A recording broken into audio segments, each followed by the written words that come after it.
Alright, so I'm working on a 2016 Chevy Equinox here, and he wants me to change the clock spring on this. First thing you need to do is just get the battery and let it discharge a while. Not the battery, but let the car sit a while before you start messing with the airbag. Anyway, hopefully the lighting's okay in here. It's kind of hard. It's actually kind of hard to film inside the interior because you're so close to everything and the lighting and stuff, but I need to find a better setup for that.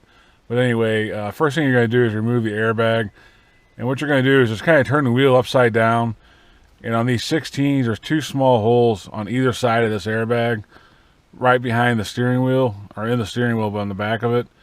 And what I did is I took just a little torque screwdriver.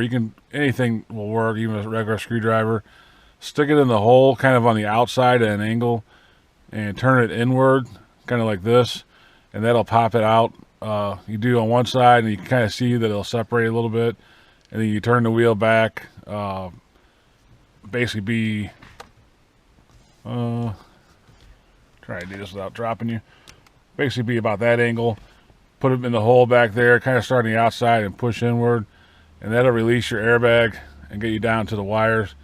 And then we're going to take the wires off, and I'll kind of show you that. Like I said, I don't have a great setup for recording inside the interior of a car, so I'm just kind of bear with me on this. I'll kind of show you what I'm doing after I do it, just because I don't really have any way to hold the camera and do what I'm doing. So hopefully the lighting, everything's okay. It may not be that great, but this will at least give you an idea what you need to do until I figure out a better setup. Maybe get a head cam or something like that for the inside of cars. So anyway, I'm going to go ahead and just get the two wires, and I'll show you that. And then we'll go ahead about taking the rest of the electronics off and taking the steering wheel off. Alright, once you pull the airbag out, you're going to want to pull these up. And what I do, I just kind of use two of my index fingers, get underneath my fingernail, and just kind of pull them up. Don't try to pry them out or go any direction but straight up. And once you pull these straight up, you can release these off. Sometimes you have to... anyway, I'll do that real quick. But once these are up and out, they should pull straight off. Don't use any kind of tools or anything to get underneath there. You should be able to just pull them up. So we'll pull these up, remove the airbag, and then we'll start taking the steering wheel off to get down to the clock spring. And all you're really doing here is just kind of prying them up. It should come off pretty easy. This one's being a little bit stubborn. I'm trying to do this with one-handed.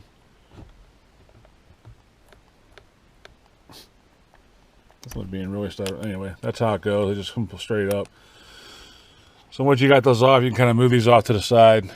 And then you have this big connector in here that hooks the steering wheel to the clock spring for all your controls. Just push on the tab in the middle here, and that'll release it. And then we'll get the big Torx here, and I'm going to go ahead and straighten the steering wheel so everything's back the way it's supposed to be. And then we'll go ahead and loosen this up and take this out, and then the wheel should pull straight off. Alright, so I got a T47, that center bolt. This thing's really tight. I think the factory loads this up with a bunch of Loctite. So it's easier if you got a impact, or you have something that can hold the wheel while you got a big breaker bar. Because it's tight. It stays tight almost all the way through. So, and you can see, yeah, there's blue thread locker on it, so it stays pretty tight. It is very tight. So anyway, I just used an impact with a T47 and got it off. But you can use, if you don't have an impact, you could use a breaker bar. It'd be easier if someone held the wheel for you while you're taking it loose. So now this wheel should pop straight towards you. Just push on it, give it a good yank, and it should come out. Alright, so once you get down to here, you got the wheel off, just pull it straight off. And be careful of these wires when you pull it off. So anyway, we got one T15 underneath right in the middle here. I took that one out. Looks like we got two more that come out from the top here. Once you kind of pop this cover back, it'll just pop back. Looks like there's two more in the front here. Some of these, I think, the older ones just popped. They didn't have the screws right here in the front. I think they just popped loose. But don't quote me on that. Just for some reason I thought I was thinking they did. Just kind of pulling this up a little bit. Get to these two hidden screws that are behind this top plastic.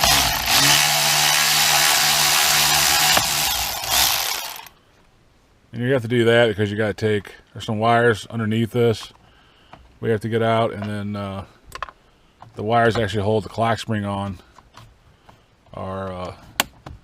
I'm going to use two hands. Let me get this off. You got to pull it over this ignition switch and kind of pull it down, and then that should expose everything we need to get the clock spring out.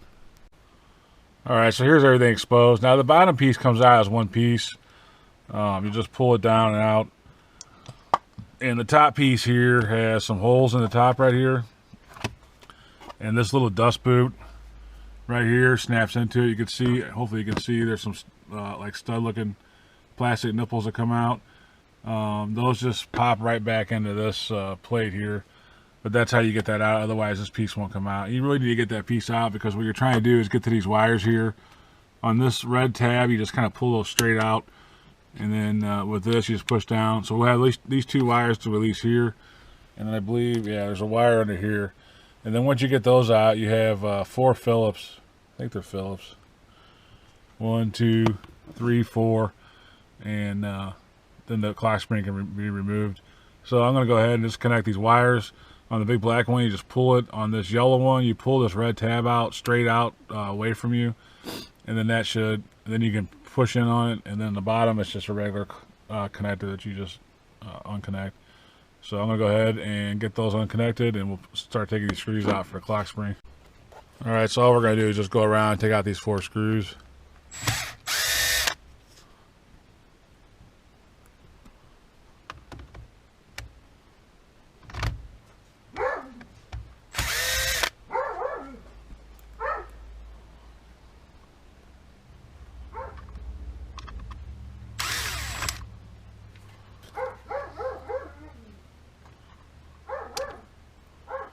And this should pull out, and I still have that bottom connector hooked up, and I think that one just squeezes on each end. And on this red one up here, you pull this tab out completely. It's kind of it can be a little bit hard to get out, but it will come out. And then you just press down on this yellow tab, and that's what releases it. So anyway, now the clock spring's out. I don't actually have the new one yet, so I'm gonna have to wait for that, but luckily you don't have to wait because you're on camera, we're videoing this. So anyway, wait for the part to come back. I'm going to disconnect this bottom one, which I think you just push in on both sides and it releases it. Alright, so you're going to have to remove this piece here off your old one. You got 3 tabs here, and what I did is just kind of pulled in on the 2 tabs. I had a screwdriver here and kind of pried up on it, and it pops off, and then you can pop this one on. Unless yours comes with it, mine didn't. This is a Dorman. I'm not sure if they all come with it or don't come with it, but we had to change I had to put this on here. This is how it came, just like this. And you need this on there because that goes to your electrical here. So once you get that popped on there and everything's ready to go, you should be able to slide this on now and put the 4 screws back in and start putting all your electrical connectors back in and get it going. So I'm just going to go ahead and put my 4 screws in, start plugging everything back in, and then we'll start putting the steering wheel back together. Alright, so you're just going to put your 3 Torx back in, the 2 under here, 1 under there, pop this top cover on, pop those clips in the back, and then we're ready to put the steering wheel on. And we'll just be careful and run these wires through the steering wheel and make sure this tab doesn't get stuck anywhere. And once the steering wheel is on there and straight, we can pull this tab and tighten it up. So that's the next thing we're going to do, just slip the steering wheel on. Alright, so once you got the wires through here and you got the steering wheel torqued down, go ahead and pull, you can pull this out and then put your airbag back on, and then we'll just check and make sure that all the controls work on it.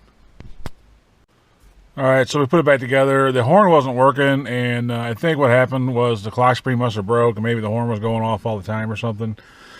Because I checked the fuse box, and the horn fuse was actually missing. So I replaced that. You can see that's working. The radio controls.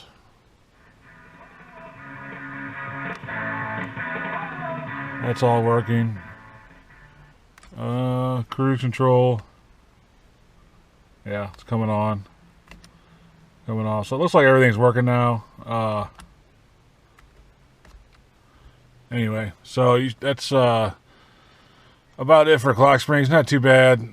Probably really the worst thing is getting that middle bolt off. It's pretty tight, and it's probably easier with the impact. But other than that, pretty straightforward. So if you have a problem and your controls aren't working, your horn's not working, stuff like that, a lot of times it's your clock spring. I mean, of course, you want to diagnose it and make sure there's not other issues going on. But anyway, he bought this from somebody and just told me to put a clock spring in it, so that's what I did, and everything's working good now. So thanks for watching. This is a 2016 Equinox, and I think the 17, 18, the airbag removal is a little bit different, so it just depends on the year, but they're all pretty similar. So thanks for watching as always, and God bless.